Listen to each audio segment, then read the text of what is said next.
Բարի երեկո հարգելի հետևորդներ, եթերում ABC լուրերի գլխավոր թողարկումն է, ես Գառնին Թեֆյանն եմ, կարևորը նախ համառոտ։ Հայաստանը շրջանցելու համար տարիներ առաջ կառուցված Բաքու-Թբիլիսի կարճ երկաթուղին արդեն գործարկվել է։ Ինչ է իրականում նշանակում այս ճանապարհի բացումը Հայաստանի համար եւ երկիրը պատրաստ է արդյոք մրցակցել թուրքական ու ասիական շուկաների հետ։ Պաշտոնական Երևանը հայտարարում է խաղաղությունն արդեն եկել է, բայց Բաքվից ակնարկում են սահմանների հարցը դեռ փակված չէ։ Ինչ պահանջներ է Ադրբեջանը պատրաստվում նորից ակտիվացնել ընտրությունից հետո։ Փաշինյանը պնդում է ԵԱՏՄ-ում իր համար անլուծելի հարցեր չկան։ Ինչ ազդեցության մասին է խոսել նա։ Դպրոցներն ու բուհերը նախընտրական գործընթացների կենտրոնում, որտեղ է անցնում կրթության ու քաղաքականության սահմանը եւ ով պետք է պատասխան տա օրենքի խախտումների համար։ Ռուսաստանի Դաշնության հարվածների ժամանակ Կիևում վնասվել է Ադրբեջանի դեսպանատունը, ինչ մանրամասներ է հայտնի։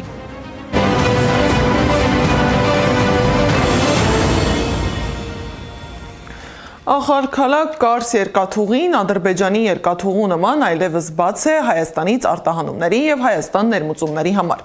Օրը սկսեց Փաշինյանի այս հայտարարությամբ եւ Թուրքիային ու Վրաստանին ուղղված շնորհակալական խոսքերով։ Փաշինյանի խոսքով Հայաստանն այսօր Վրաստանի եւ Ադրբեջանի տարածքով երկաթուղային կապ ունի Ռուսաստանի, ապա Ռուսաստանի եւ Ղազախստանի տարածքով Չինաստանի հետ, իսկ Վրաստանի ու Թուրքիայի տարածքով նաեւ Եվրոպական միության հետ։ Երբ TRIP նախագիծն իրականացվի, կբացվի Հայաստան-Թուրքիա, Հայաստան-Ադրբեջան, ապա Նախիջևանով Հայաստան-Իրան երկաթուղին։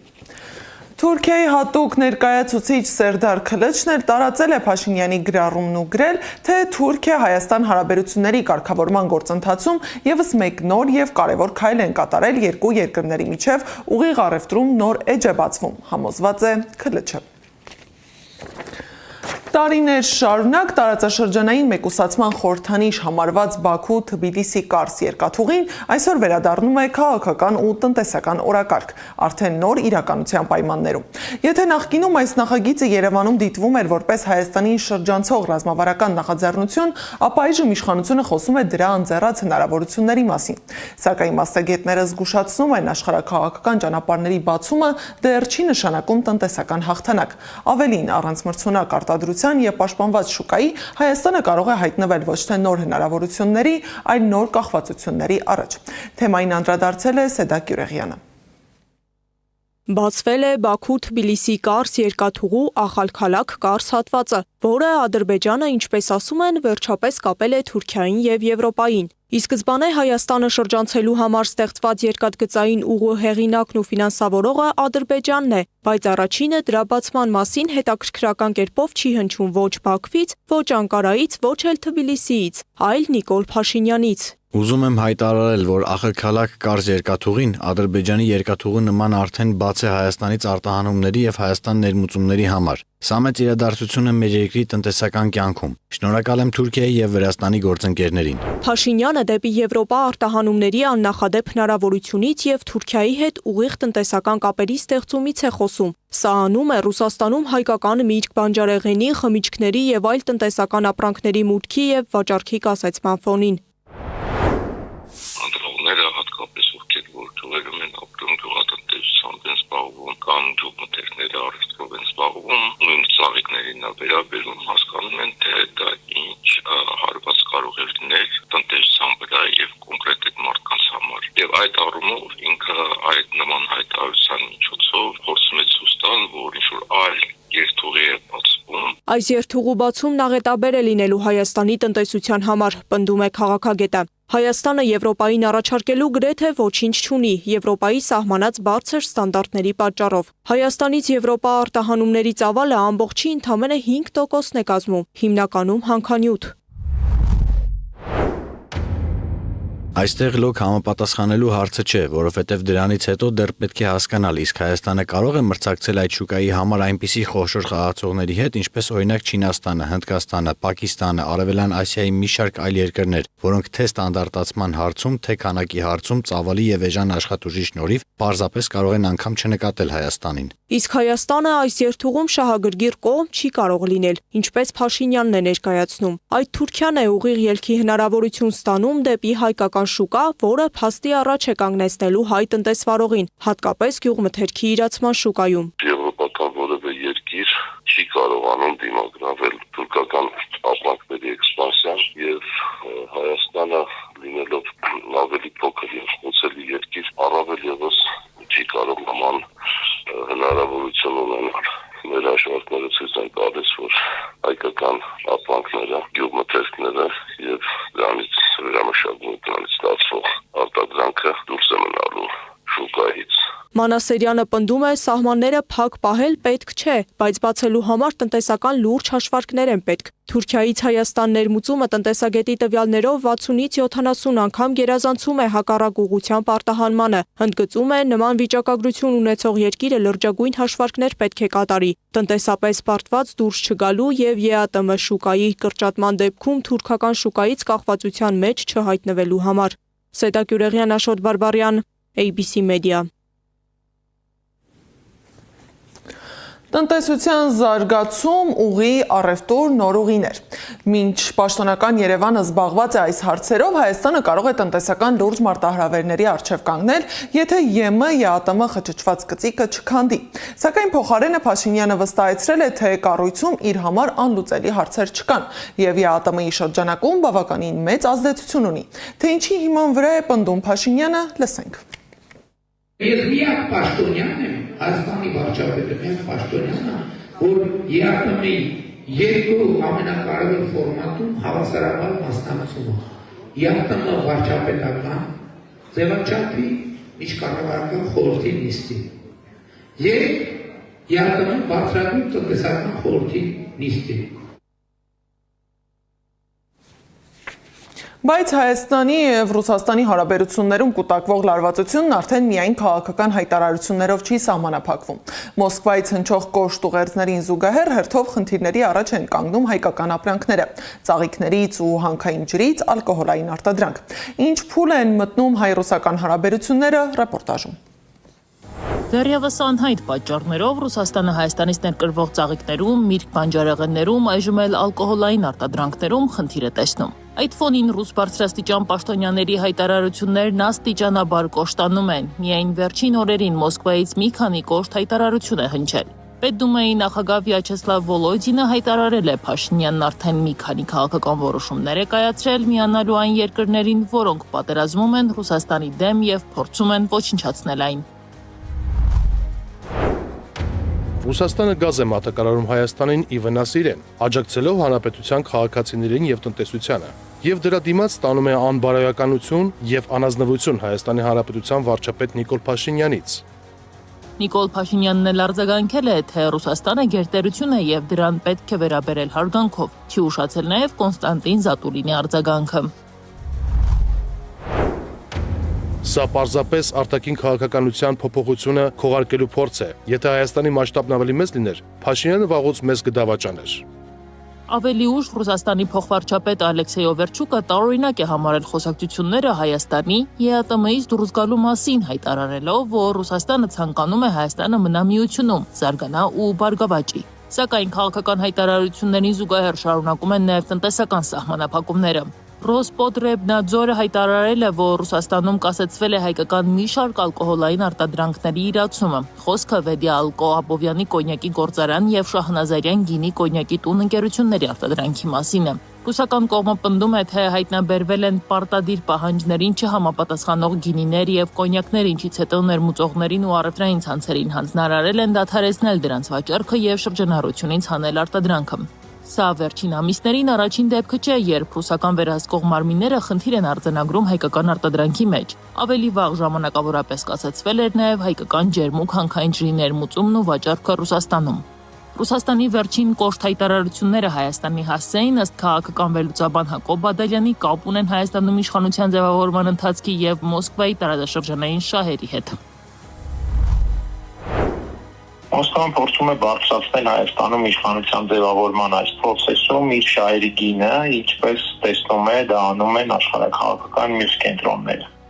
Վերլուծաբանը կարծում է, որ հայ-ռուսական հարաբերություններում վստահելի կամ անվստահելի գործընկեր լինելու հարցադրումը այնքան էլ առանցքային չէ, քանի որ նման հարաբերություններում պետությունները հիմնականում առաջնորդվում են ոչ թե վստահությամբ, այլ շահերով եւ ազդեցության մեխանիզմներով։ Նրա խոսքով Ռուսաստանը Հայաստանի նկատմամբ ունի բավարար լծակներ իր դիրքերը վերահսկելու համար, իսկ ներկայում Մոսկվայում տեղի են ունենում որոշակի վերանայումներ կապված տարածաշրջանային քաղաքականության հետ։ Բադալյանի գնահատմամբ այժմ տեղի ունեցող գործընթացները դեռևս չեն նշանակում, որ Մոսկվայի հիմնական նպատակը Հայաստանում իշխանափոխությունն է։ Ինքնանպատակ համարել, որ կամ միարժեք համարել, որ Ռուսաստանը ունի նախընտրած տեխնացու եւ ըստ այդմ փորձում է այդ հարցը լուծել, ես կարծում եմ դա հեռու է իրականությունից եւ ամենևին այսպես Ռուսաստանի համար խնդիր չէ Փաշինյանին հեռացնել իշխանությունից։ Ռուսաստանի համար, ինչպես նշեցի, այս շրջափուլում կարևորը իր շահերի եւ իր հետաքրքրությունների գինը բարձրացնելն է։ Այս ամենի ֆոնին Մոսկվայից շարունակում են հնչել նաև քաղաքական ուղերձներ։ Ռուսաստանի Դաշնության արտգործնախարար Սերգեյ Լավրովը հայտարարել է, թե Արևմուտքը փորձում է Հայաստանին ներքաշել հակառուսական ճամբար։ Ինչպես դա արվեց Վրաստանի, Մոլդովայի, Ուկրաինայի դեպքում, հիմա էլ փորձում են Հայաստանին ներքաշել նույն սխալ տրամաբանության մեջ մեկ նպատակով՝ հնարավորինս մեծ ցավ պատճառել Ռուսաստանին։ Քաղաքական կոշտ հայտարարություններին զուգահեռ ռուսական կողմի տնտեսական սահմանափակումները ավելի հաճախակի են դառնում, խորացնելով տպավորությունը, որ Մոսկվան Երևանին ուղարկում է ոչ միայն քաղաքական, այլև տնտեսական ազդակներ։ Հայաստանի փոքրացած քարտեզը քաղաքացիական պայմանագրի քարոզարշավի խորհրդանիշն է։ Գործող իշխանությունը պլաստմասե կտորը ներկայացնում է որպես իրական Հայաստան, հայտարարում, թե խաղաղությունն արդեն եկել է, կոնֆլիկտն ավարտվել է, բոլոր խնդրահարույց հարցերն էլ անցյալում են։ Բայց արի ու տես, որ Ադրբեջանը կրկին սրել է ատամները։ Բաքվից հնչող հայտարարությունները ցույց են տալիս, նույնիսկ Ադրբեջանի քաղաքական շրջանակում դեռ չեն շտապում ավարտված համարել ոչ սահմանների, ոչ էլ պահանջների թեման։ Մինչ Երևանը խաղաղության օրակարգը ներկայացնում է որպես կայացած իրողություն, ադրբեջանական կողմը հիշեցնում է, իրենց համար շատ հարցեր դեռ փակված չեն։ Իրական Հայաստանի քարտեզը կրծքին Փաշինյանն այցելում է, ինչպես ինքն է ասում, իրական Հայաստանի բնակավայրեր եւ պարբերաբար հիշեցնում, խաղաղությունն արդեն եկել է։ Ես եկել եմ ասել ժողովուրդ, որ խաղաղությունը եկել է։ Խաղաղությունը եկել է։ Իսկ Ադրբեջանից թեև ոչ պետական մակարդակում, բայց նախկին բարձրաստիճան պաշտոնյաները ակնարկում են այն մասին, որ խաղաղությունը հեռու է իրականությունից, պարզվում է խոչընդոտներ կան։ Երևանը փորձում է զուտ տարածքային ամբողջականության փոխադարձ ճանաչման փաստը ներկայացնել որպես իր համար շահավետ սահմանների վերջնական ամրագրում, թեև սահմանագծման եւ սահմանազատման գործընթացը դեռևս ավարտված չէ։ Դեման է գալիս Փաշինյանն այդ կրծքանշանը կրծքին։ Նրանք ցանկանում են ստանալ այդ կրծքանշանը տարածքային ամբողջականության փոխադարձ ճանաչումով եւ դա ներկայացնել որպես բոլոր պահանջների վերջնական ճանաչում, հավելել է Զուլֆուգարովը։ Հայտարարությունը վկայում է, Փաշինյանի խաղաղության նախընտրական խոսույթի տակ Ադրբեջանի պահանջները չեն լռում, այլ աստիճանաբար դուրս են գալիս քաղաքական հանրույթի ցածր շրջանակից։ Նախ պետք է միշտ հիշել, որ Ադրբեջանում այդ ոչ պաշտոնական գործնականում ընդհանրապես ֆորմալ բնույթ ունի եւ դրանք պարզապես նույն համակարգի ոչ պաշտոնական մեխանիզմներ են։ Եվ երկրորդը, ինչու այս փուլում այդպիսի հիշեցումներ, որովհետեւ հիշեցնում են Փաշինյանին այն գինը, որ պետք է վճարի մինչեւ հիմա նախընտրական աջակցության դիմաց։ Իսկ Բաքուն այդ աջակցության համար երկու հիմնական պահանջ ունի, որոնց մասին խոսույթը Հայաստանում ներկա վարչակարգի վերարտադրումից հետո ավելի կոպիտ է ակտիվացվելու, պնդում է քաղաքագետը։ Բաքվից հնչող պահանջները պարզ են, առաջինը անկլավների վերադարձն է, այն արդեն ընթացքի մեջ է, նշում է քաղաքագետը, հիշեցնելով Ադրբեջանի փոխվարչապետի հետ Աղվերանում հանդիպումից մեկ օր անց Փաշինյանի անմեղ թվացող մեջբերումը։ Ասենք այն պահը, երբ որ սահմանազատման արդյունքում Արցվաշենը վերադառնում է Հայաստանի Հանրապետության վերահսկողության ներքո եւ մենք գնում ենք տեսնում, որ այնտեղ կառուցվել է մեծ մզկիթ, ասենք 2016 թվականին։ Մեր ռեակցիան ինչ պետք է մենք անենք։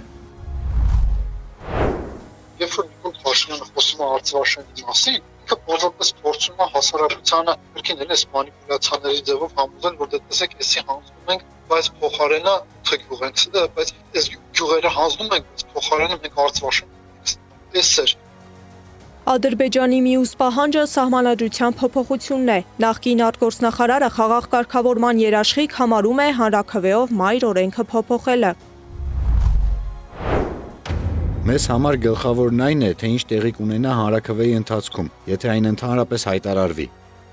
Իսկ սահմանադրության փոփոխությունը այնքան էլ հեշտ գործընթաց չի լինելու, ասում են քաղաքագետները, հատկապես Ադրբեջանի կողմից պահանջվող հանրաքվեի տարբերակով։ Փաշինյանն ըստ նրանց այս փուլում մեծ հավանականությամբ դիտարկելու է խորհրդարանում սահմանադրական մեծամասնությամբ հարցը լուծելու տարբերակը, ինչի համար երկար ամիսներ պետք կգան։ Սեդակ Յուրեղյան, Նոնա Գևորգյան, ABC Media։ Սակայն քաղաքացիական պայմանագրի քարոզարշավի ընթացքում միջադեպեր են տեղի ունեցել։ Նախ Փաշինյանին է մոտեցել մի կին, որն ասել է, թե իր ամուսինն ու թոռը զոհվել են 44-օրյա պատերազմի ժամանակ։ Գնացել է Մեղրիի Ագարակ քաղաք թոռան հուշատախտակի բացման համար։ Բայց հետո պարզվեց, որ ամեն բան այնպես չէ, ինչպես ներկայացրեց այդ կինը։ Բլոգեր Արամ Գևորգյանի խոսքով Ագարակում հուշատախտակ չկա, կա Մեղրիում։ Բացի այդ, Մեղրիի Ագարակից զոհված պապ ու թոռ չկան։ Իր նշած տարիքային սեգմենտի մի քանի զինվոր կա, բայց նրանցից ոչ մեկի պապը զոհված չէ, զինվորներն էլ Ջաբրայիլում չեն զոհվել։ Հայրապետյան Տիգրան ծնվել է 2000 թվականի սեպտեմբերի 13-ին Սյունիքի մարզի Մեղրի քաղաքում, զոհվել Մատաղիսում։ Սարգսյան Նարեկ ծնվել է 2001 թվականի սեպտեմբերի 12-ին Սյունիքի մարզի Ագարակ քաղաքում, զոհվել է Մարտակերտում։ Միրզոյան Կարեն, Ագարակ, Մկրտչյան Վազգեն, ծնվել է 2000 թվականի հոկտեմբերի 27-ին Մեղրիի համայնքի Լեհվազ գյուղում, զոհվել է Հադրութում։ Մնացականյան Սպարտակ ծնվել է Սյունիքի մարզի Ագարակ քաղաքում 2000 թվականին, զոհվել է Մարտունիում։ Զաքարյան Անդրանիկ ծնվել է 2002 թվականի հունիսի 25-ին Սյունիքի մարզի Ագարակ քաղաքում, զոհվել է Շուշիում։ Ուրախ կլինեմ, եթե սխալվեմ եւ այդ կնոջը ճանաչող մեկը արձագանքի ու փաստի, որ իրոք զոհվածի տատ է, բայց ամենայն հավանականությամբ գործ ունենք Ռոբերտ Աբաջյանի կեղծ պապիկ 2 կամ նմանատիպ մի օպերացիայի հետ։ Փաշինյանին հերքել է նաև Սերժ Թանկյանը։ Քարոզարշավի ժամանակ հայտարարել է, թե System of a Down ռոք խումբը հուլիսին Երևանում հանդես կգա համերգով։ Ռոք խմբի հիմնադիր Սերժ Թանկյանը հերքել է հուլիսին Երևանում խմբի սպասվող համերգի մասին լուրը։ Գրել է, թե ինչ-որ շփոթմունք կա։ Նրանք նախատեսել էին հուլիսին հանդես գալ համերգով, բայց որոշել են հետաձգել կազմակերպական եւ ժամանակային որոշ խնդիրների պատճառով։ Դատարանը հրապարակել է Բարգավաճ Հայաստան կուսակցության համամասնական ցուցակի երկրորդ համար Անդրանիկ Թևանյանի գործի վերաբերյալ որոշումը։ Թևանյանին կալանավորել են 2 ամսով։ Ըստ քննչական կոմիտեի նա մեղադրվում է պետական դավաճանության եւ լրտեսության համար։ Ինքը Թևանյանը մեղադրանքը չի ընդունում։ Փաստաբան Արամ Օրբելյանն էլ հայտարարել է, կալանքը բողոքարկելու համար հիմքեր կան։ Որոշել են ընդհանրապես շփումներ արգելել որևէ անձի հետ բացի ընտանիքի անդամներից ընտրական օրենսգրքով սահմանված ներկայացների միջոցով ընտրությանը մասնակցելու լիազոր անձանց միջոցով այդ սահմանափակումը չկիրառվել եւ համապատասխանաբար անձին կարող են պարոն Թևանյանը կկարողանա մասնակցել ընտրական գործընթացին։ Կալանքը կամ ոչ միայն կալանքը տնային կալանքը վարչական վերահսկողությունը չպետք է կիրառվեր, որպեսզի ընտրական գործընթացը որևէ կերպ չխաթարվեր։ Սա եւս մեկ քայլ է երեկվա կենտրոնական ընտրական հանձնաժողովի որոշումների հետ միասին, որը ուղղակիորեն հերթական անգամ կասկածի տակ է դնում ընտրությունների արդար ընթացքը, որովհետեւ ընտրությունների արդար ընթացքի հիմքում բացառապես քվեարկության օրվա քվեարկությունը չի, ընտրությունները դա գործընթաց է, որոնք սկսում են շատ ավելի շուտ քան քվեարկության օրը եւ նախընտրական փուլի այս կուլմինացիան հենց այս վերջին կարգավորվող փուլն է, երբ որ բոլոր քաղաքական ուժերը պետք է հավասար հնարավորություն ունենան մասնակցել ընտրարշավին։ Ավելի վաղ Օրբելյանը հայտնել էր, որ Թևանյանի մեղադրանքի մեջ պետական գաղտնիք հավաքել փոխանցելու պնդումից հրաժարվել են։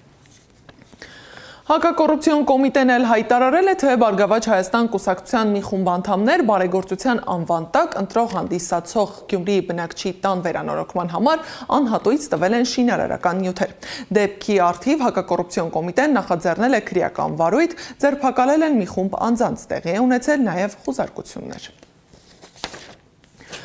Մինչ իշխանությունը ընտրախախտումների համար մեղադրում է բոլորին, կարծես չտեսնելու է տալիս սեփական սխալներն ու դրա վտանգավոր հետևանքները։ Նախընտրական պայքարը կարծես դուրս է եկել քաղաքական հարթակներից ու հասել դպրոցներ ու համալսարաններ։ Եթե տարիներ առաջ կրթական համակարգի ապաքաղաքականացումը ներկայացվում էր որպես կարևոր բարեփոխում, ապա այսօր հենց այդ համակարգն է հայտնվել քաղաքական բախումների ու քարոզչական գործընթացների կիզակետում։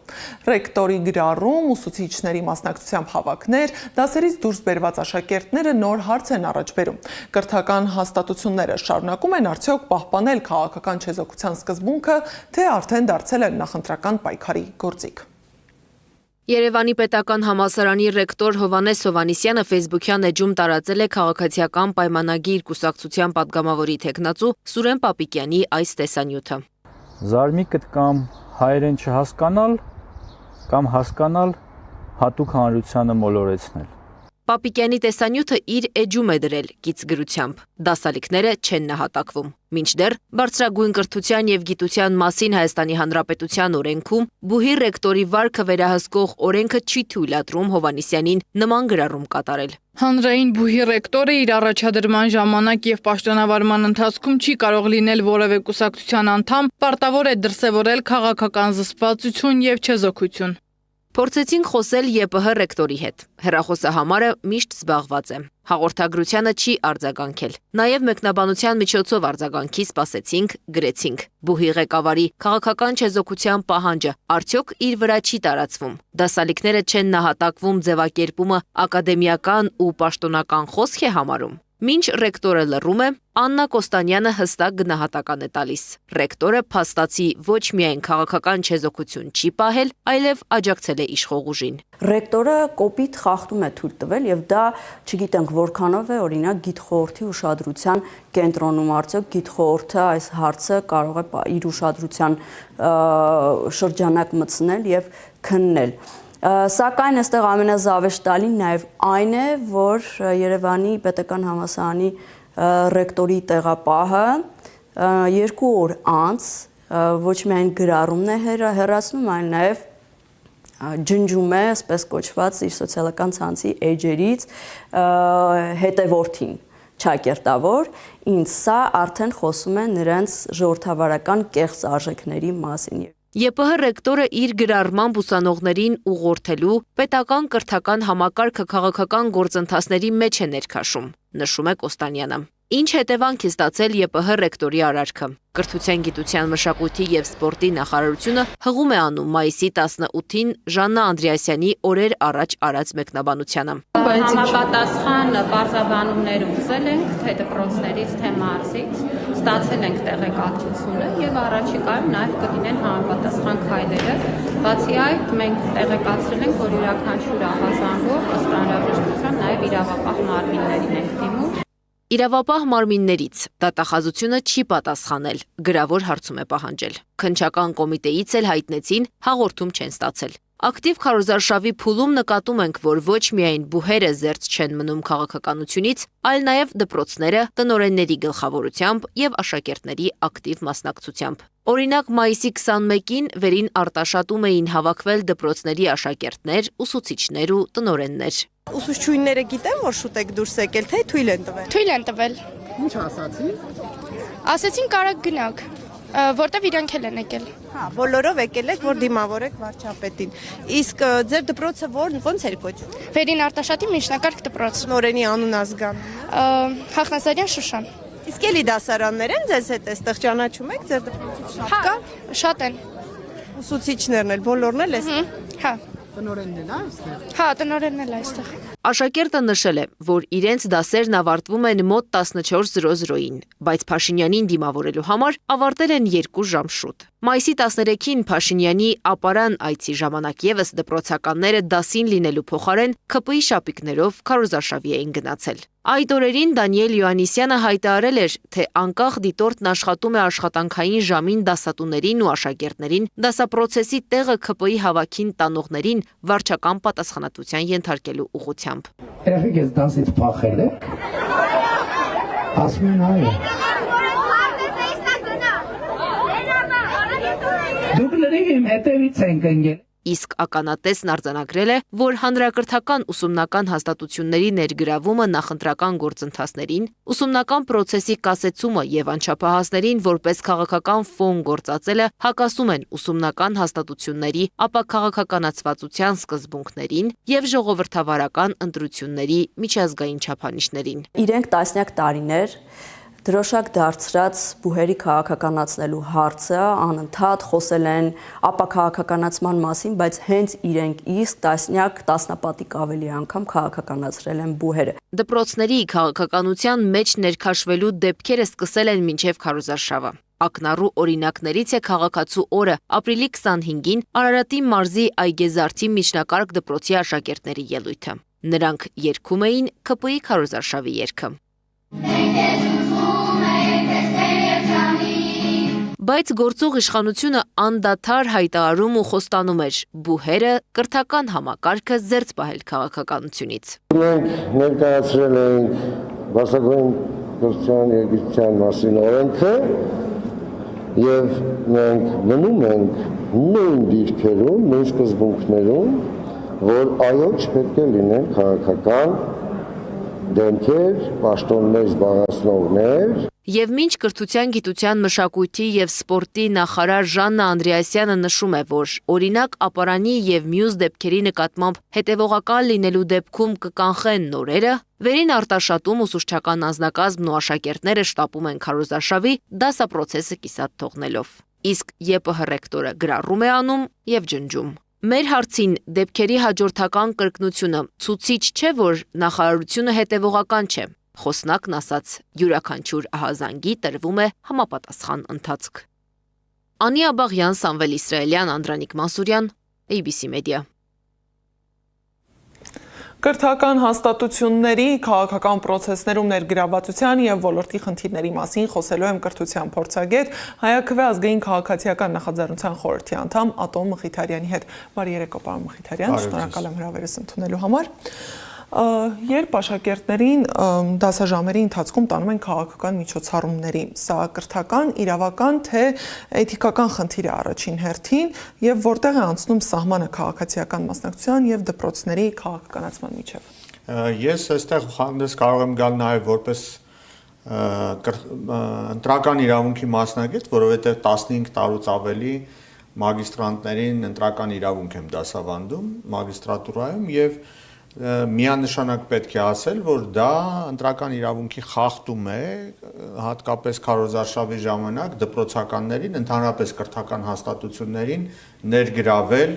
քաղաքական քարոզչության մեջ։ Եվ մյուս կողմից սա նաև վարչական ռեսուրսի օգտագործում է, որովհետև դպրոցները պետական են, մի քանիսը կան նաև համայնքային ենթակայության դպրոցներ, որոնք անպայման պետք է իրենց գործառույթը իրականացնեն, դա նշանակում է ապահովել երեխաների կրթության իրավունքը եւ նրանց ներգրավել ինչ որ մի ձևի քաղաքական գործընթացների մեջ, մասնավորապես քաղաքական քարոզչության մեջ երկուստեք, այսինքն եւ կազմակերպիչների եւ դպրոցի ղեկավարության կողմից պետք է արժանանա համապատասխան գնահատականի։ Եթե աշակերտը կամ ուսուցիչը չի ցանկանում մասնակցել այդ process-ին, իրականում ընտրություն ունի։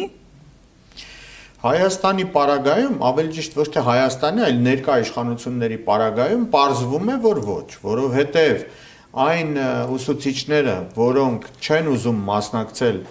իրենց բառերով եմ ասում վերևից եկած հրահանգներին, նրանք հայտնվում են իրենց աշխատանքը կորցնելու վտանգի առաջ։ Նույնիսկ ավելին ասեմ, այն ուսուցիչները, որոնք օրինակ հանկարծ ընդդիմադիր որևէ ուժի կամ տեխնացուի օգտին հավանեն ինչ-որ մի բան, օրինակ սոցիալական ցանցերում, նրանք հայտնվում են միանգամից իրենց ղեկավարության ուշադրության կենտրոնում։ Նրանց հետ, այսպես ճակերտներում ասենք, զրույցներ են ունենում, եւ այդպիսի ահազանգները շատ են։ Այդ զրույցների հետևանքով կարող են վախեցնել, նաեւ իրենց նորից իրենց բառերն եմ ուզում ասել, մտնել իրենց ընտանիք։ Դա նշանակում է, որ երեխաներին ինչ որ մի ձևով կարողանան նրանց վրա ազդել, եթե կին է ամուսնու վրա աշխատանք կորցնելու առումով եւ այլն։ Այսինքն Հայաստանը հիմա 2026 թվականն է, չէ՞, Պապս պատմում էր, որ իր հայրը իրեն պատմում էր, թե ինչպես էր Հայաստանում իրավիճակը 30-ական թվականներին, մասնավորապես 1937 թվականին։ Շատ նման իրավիճակ է, ասեմ։ Ընդ որում 1937 թվականին Հայաստանում ազգային իշխանություններ չէին։ Պարզվում է, որ զուգահեռներ տանելով, որ Հայաստանում 2026 թվականի, քանի դեռ հունիսը չի եկել, եկեք ասենք մայիսին դեռևս էլի ազգային իշխանություններ չեն, այս ռեպրեսիաները հենց դրա մասին է վկայում։ Ինչ ռիսկեր է ստեղծում այն վիճակը, երբ դպրոցը սկսում են կալվել ոչ թե կրթական, այլ քաղաքական միջավայր։ Գիտեք, բոլոր քաղաքական ուժերի մոտ որոշակի գայթակղություն կա անընդհատ կրթական հաստատությունները օգտագործել ընտրությունների ժամանակ, որովհետև նայեք, գյուղական բնակավայրերում հատկապես բոլոր դպրոցները ծառայում են որպես ընտրական տեղամասեր։ Դպրոցների աշխատողները, դա նշանակում է տնօրեն, ուսուցիչներ, նրանք հիմնականում ծառայում են էլի ընտրությունների ժամանակ որպես ընտրական հանձնաժողովների անդամներ, որովհետև գյուղական բնակավայրերում քիչ թե շատ գրագիտության մակարդակ ունեցող, ընտրություններին որոշակի առումով մասնակից մարդիկ հենց ուսուցիչներն են։ Հիմա ինչպես անցնել այդ ջրբաժանը, ինչպես տանել, որպեսզի հանկարծ կրթական գործընթացը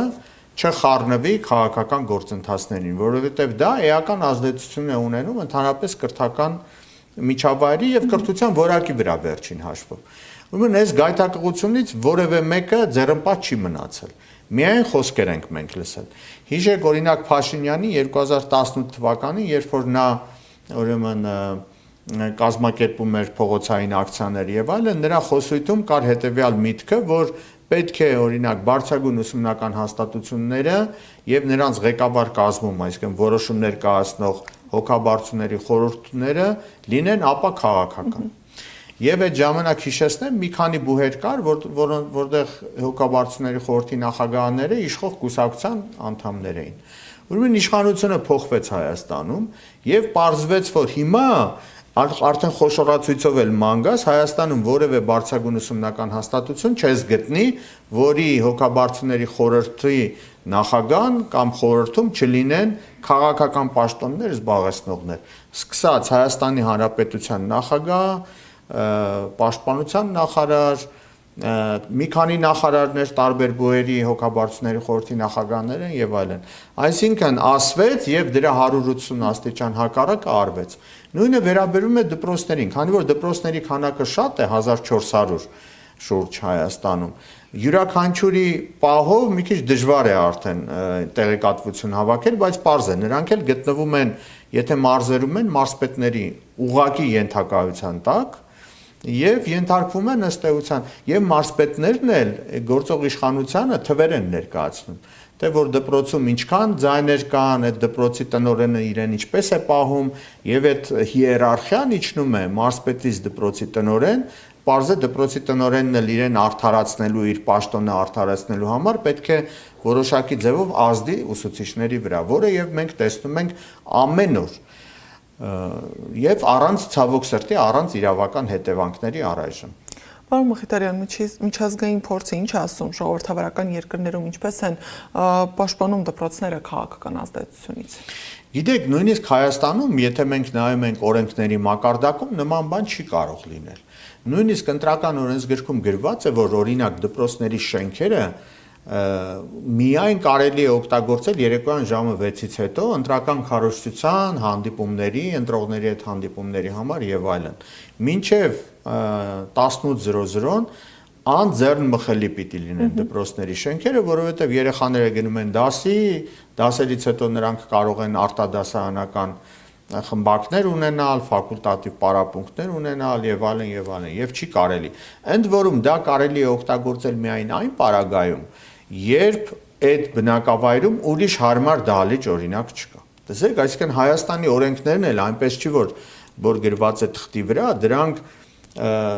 շատ տարբերվում են օրինակ առաջադեմ երկրների, մասնավորապես արևմտյան եվրոպական երկրների օրենսդրությունից, բայց կիրառման առումով ըստ էության ոչ ոք դա արդեն հաշվի չի առնում, առավել եւս այս իշխանության օրոք։ Իսկ անչափահասների քաղաքական գործընթացներում ներգրավումը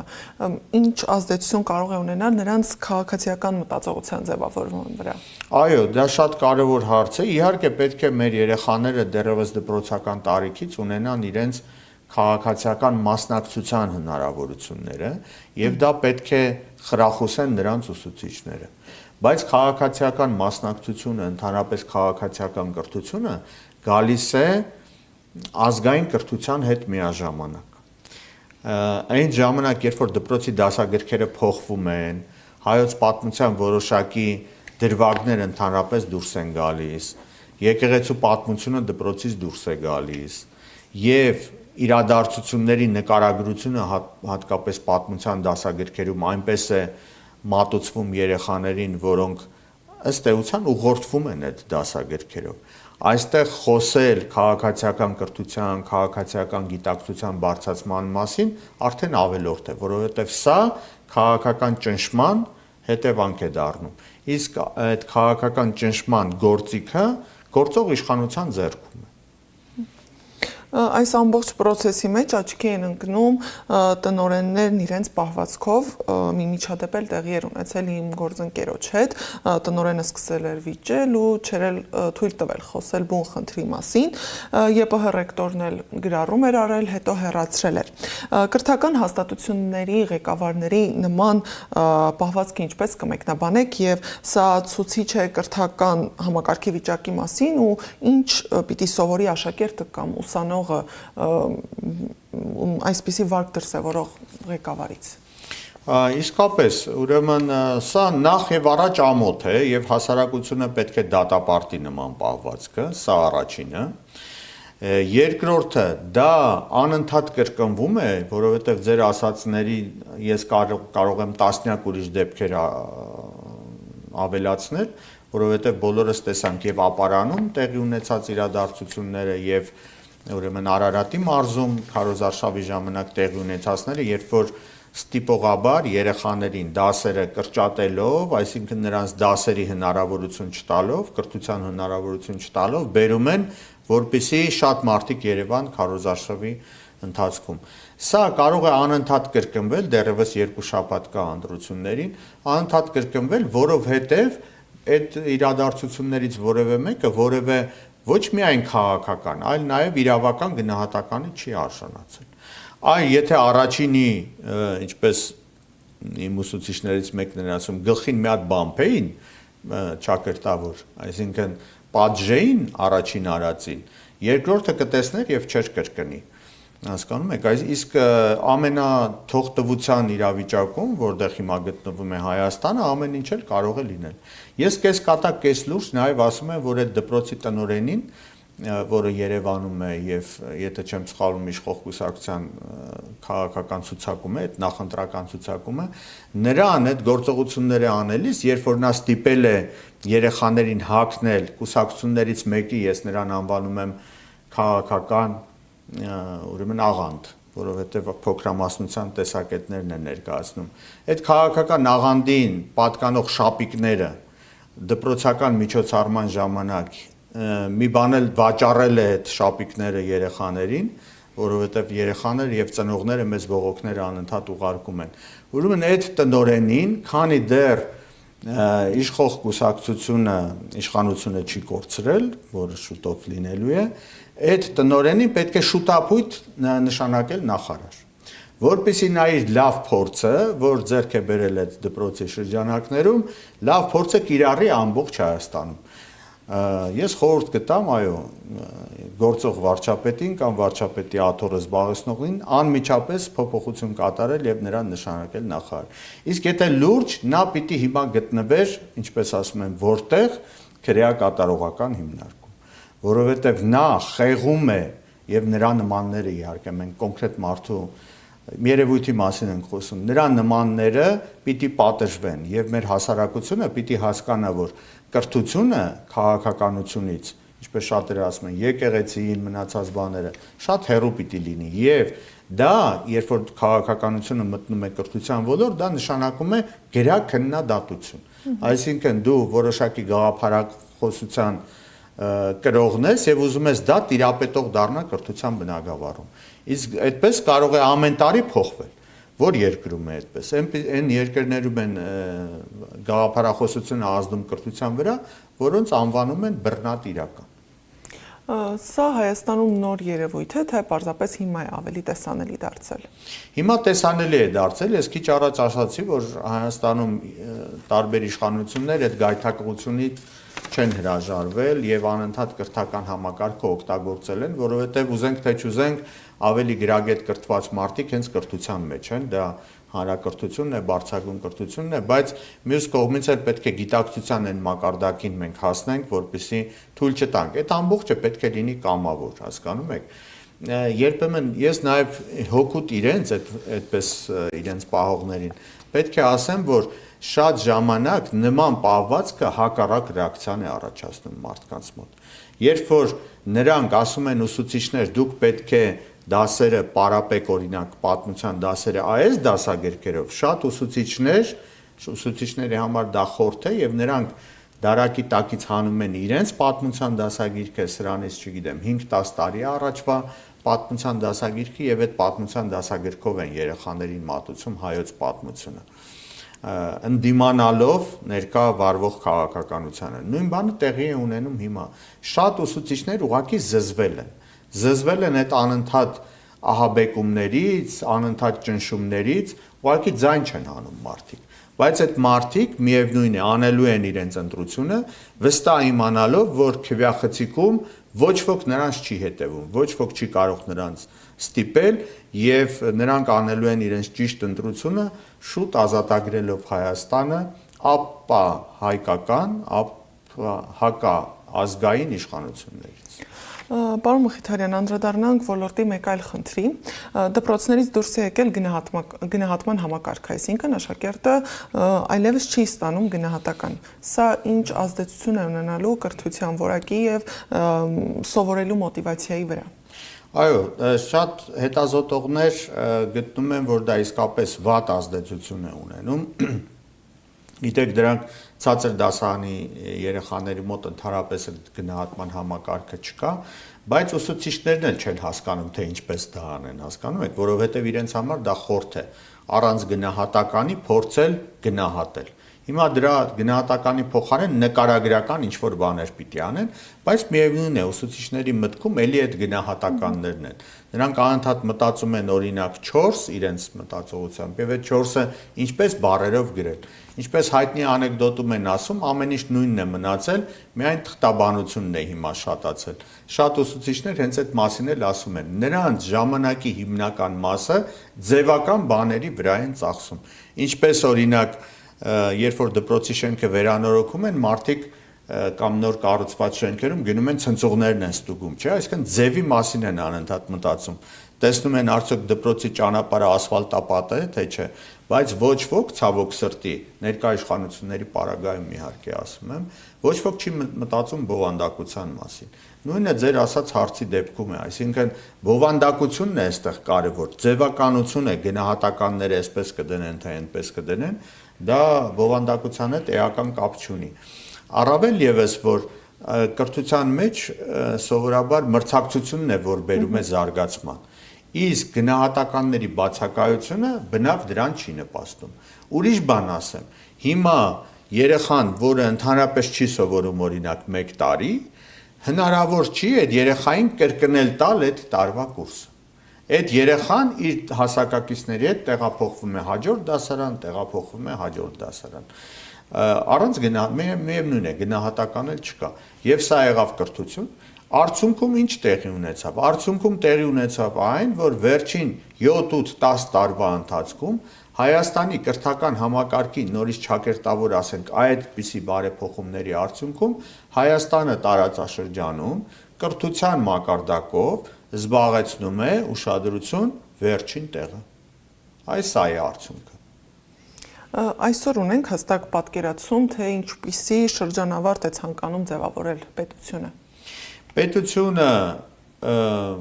այդ ամբողջը պետք է իհարկե թղթի վրա գրված լինի, օրենքների տեսքով, ենթաօրենսդրական ակտերի տեսքով, բայց քանի որ խառնի ճաղանճ իրավիճակ է, կարելի է ասել քաոսային իրավիճակ է տիրում կրթության ոլորտում, շատ դժվար է ասել, թե ինչպիսի քաղաքացի ենք մենք ուզում ունենալ դպրոցի արդյունքում, դպրոցի ավարտելու արդյունքում։ Շատ դժվար է ասել, բայց դա պետք է բխի իհարկե ազգային գաղափարախոսությունից, որը ըստ էության հիմա չկա։ Եթե մենք երեխաներին դպրոցում ներարկում ենք այնպիսի գաղափարներ, որ, չգիտեմ, վաղը մյուս օրը դու կարող ես մեր թշնամիների հետ օրինակ նույն դասարանում սովորել, հետո կարող են Հայաստանը զարգացման մեծ տեմպեր չի կարող ունենալ, որովհետև ավելի շատ մենք ուզում ենք Հայաստանը տեսնել, մենք չէ, էլի, գործող իշխանությունները ավելի շատ տեսնում են որպես ծառայություններ մատուցող երկիր, որը ծառայություններ է մատուցում հարևան երկրներին, նրանց տրանսպորտային ուղիներ տրամադրելու, հյուրանոցներ, սրճարաններ պատրաստելու, այլ կրթության բովանդակությունն էլ ամեն ինչ կազմաքանդելու պարագայում մենք կունենանք ցածր կրթական ցենզ ունեցող շրջանավարտներ, որոնք կարող են լավ ծառայողներ դառնալ, օրինակ մատուցողներ, հյուրանոցի աշխատողներ, արդյոք սա հարիր է հային, հասկանում եք, հայերը, որոնք խորհրդային ողջ տարիներ այդ 70 տարվա ընթացքում ամենաբարձր մակարդակի եւ կրթության մակարդակն են ունեցել եւ ամենաշատ գիտնականներն են տվել եւ բարձրագույն կրթություն ունեցողների տոկոսով ամենաբարձր թիվը Հայաստանում է եղել եւ դա է պատճառը, որ մենք այդ կրթական ուրեմն համակարգի արդյունքում ունեցանք 1988 թիվը, որտեղ ազգային զարթոնքի մենք տարի ունեցանք, տարիներ կարելի ասել ունեցանք, անկախության ծնունդ ունեցանք, եւ դրանից ընդամենը 30 տարի հետո մենք ունեցանք այնպիսի սերունդ, որը կրթական մակարդակով զիջում է, նորից եմ ասում, բոլոր հարևան երկրներին, անուններ չտամ, եւ ունեցանք եւս մի աղետ, որը դեռևս շարունակվում է։ Այդ թե ինչի համար է շատ պետք կրթությունը, որովհետև կրթությունը ըստ էության ամեն ինչի առանցքում է։ Շատ շնորհակալ եմ հարցազրույցի համար։ Շնորհակալություն։ Հիշեցնեմ, ես զրուցում էի կրթության փորձագետ Հայաքվե ազգային քաղաքացիական նախաձեռնության խորհրդի անդամ Ատոմ Մխիթարյանի հետ։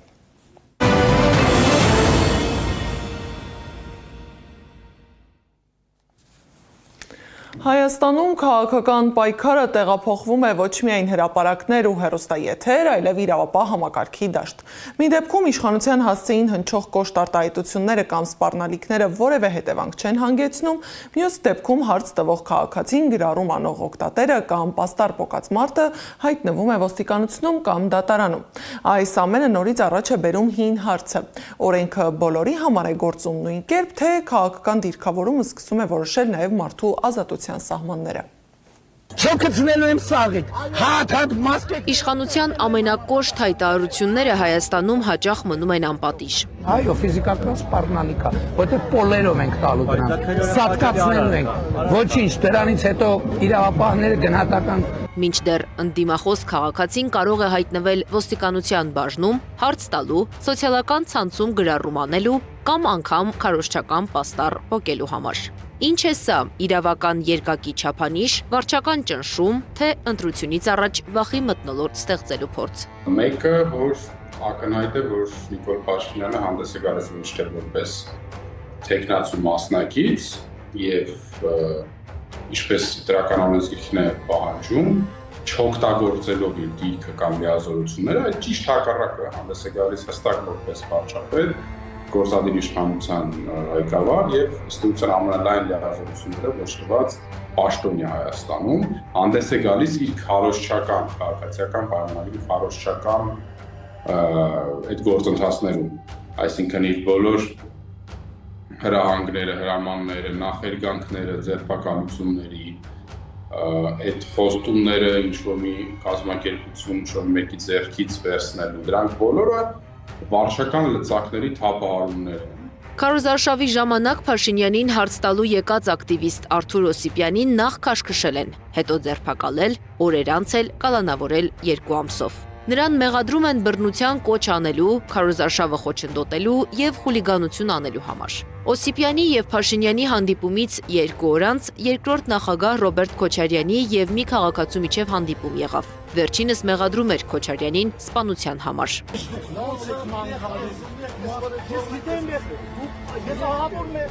Քաղաքացին չի ձերբակալվել, չի կալանավորվել։ Բայց փոխարենը տեղում ձերբակալվել է իշխող ուժի քարոզչական պաստառը պոկած քաղաքացին։ Ձերբակալվելուց հետո նրան հոգեկան առողջության պահպանման ազգային կենտրոն էին տեղափոխել, որտեղ էլ քաղաքացին ինքնասպան է եղել։ Իդեպ, այս դեպքի մասին ոչ լսել, ոչ տեսել է Արդարադատության նախարարը, որ քարոզարշավի ակտիվ անդամներից է։ Չեմ կարդացել հրապարակումը եւ տեղյակ չեմ։ Ես հավերժ կկրկնեմ, որ չեմ կարդացել եւ տեղյակ չեմ։ Շնորհակալություն։ Իսկ Սպիտակում քարոզարշավի ժամանակ բերանը փակելով հեռացնում են Ազատի կացարանում այրված զինվորներից մեկի պապիկին, հորդորելով նրան ուշադրություն չդարձնել։ Ասեն կալուգացի օլիգարխա ամեն տեղ 200,000 դրամից բանից տալիս աղրգումա, եկեք ընդհանրապես հանգիստ։ Իշխանության հասցեին քննադատական խոսքի համար հետապնդումների մասին ահազանգերը, սակայն սկսվել էին դեռևս քարոզարշավից առաջ։ 2026 թվականի մարտին կեսգիշերն անց նոր Հաճնից Դիլիջանի ոստիկանություն էին տեղափոխել 3 անչափահաս երեխաների մորը Գայանե Մեսրոպյանին։ Պատճառը ամիսներ առաջ Նիկոլ Փաշինյանի գրառման տակ մեկնաբանություններ։ Ինձ հետ երեխային ինձ հետ վերցրեցի իրենց ավտոյով տարան։ Միջև ընդեղ չեն էլ ասել ինչի համար։ Աննախադեպ ու խայտառակ էին որակել իրավապաշտպաններն այս դեպքը։ Դրան նախորդել էր պատշգամբից խնձոր նետած պապիկին ձերբակալելու, մեղադրանք առաջադրելու գործընթացը։ Մեծ աղմուկ բարձրացնելուց ամիսներ անց 2025 թվականի ապրիլին դատարանը արդարացրել է տղամարդուն, հաշվի առնելով, որ նա խնձորը նետել է ոչ թե վնաս պատճառելու, այլ բողոքելու նպատակով։ Ինչի մասին են վկայում այս փաստերը։ Նիկոլ Փաշինյանը այլևս սահմանադրություն, օրենքներ, գոյություն չունեն։ Ինքը իրեն բացարձակ իշխանություն է համարում եւ ինչպես ուզում է, այդպես էլ խաղնել, ասենք խան ազգում իրան, բացահայտ հանրության դեմքին ուղղակի թքել եմ համարում, որ բոլորիս աչքի առջև կալանավորեցին մաքրուն,